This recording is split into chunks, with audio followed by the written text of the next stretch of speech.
इन्द्रद्युम्नः पाण्ड्यकण्ठादिराजः त्वद्भक्तात्मा चन्दनाद्रौ कदाचित् त्वत्सेवायां मग्नधीरालुलोके नैवागस्त्यं प्राप्तमादित्यकामम्।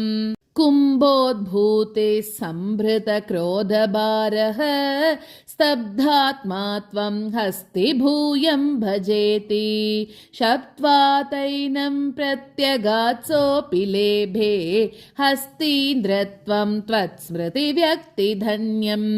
दुग्धाम्बोधे मध्यभाजित्रिकूटे क्रीडन् शैले यूथपोऽयं वशाभिः सर्वान् जन्तूनत्यवर्तिष्ठशक्त्या त्वद्भक्तानां कुत्र नोत्कर्षलाभः। स्वेन स्थेम्ना दिव्यदेशस्य शक्त्या सोऽयं केदान प्रजानन् कदाचित् शैलप्रान्ते घर्मदान्तः सरस्यां यूतैः सार्धं त्वत्प्रनुन्नोभिरेमे। हुहुस्तावद्देवलस्यापि शापात् ग्राहीभूतस्तज्जले वर्तमानः जग्राहैनं हस्तिनं पाददेशे शान्त्यर्थं हि श्रान्तिदोषि स्वकानां। त्वत्सेवाया वैभवा दुर्निरोधं युध्यन्तं तं वत्सराणां सहस्रं प्राप्ते काले त्वत्पदैकाग्र्यसिद्ध्यै नक्राक्रान्तं हस्तिवर्यं व्यधास्त्वम्।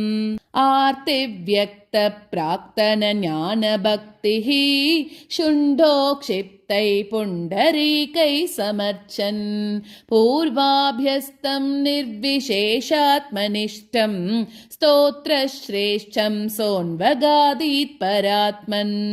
श्रुत्वा स्तोत्रं निर्गुणस्तं समस्तं ब्रह्मेशाद्यैर्नाहमित्यप्रयाते सर्वात्मा त्वं भूरि कारुण्यवेगात् तार्क्ष्यारूढः प्रेक्षितो भूः पुरस्तात्। हस्तीन्द्रं तं हस्तपद्मेन धृत्वा चक्रेण त्वं नक्रवर्यं व्यदारीः गन्धर्वेऽस्मिन् मुक्तशापे सहस्ति त्वत्सारूप्यं प्राप्य देदीप्यते स्म।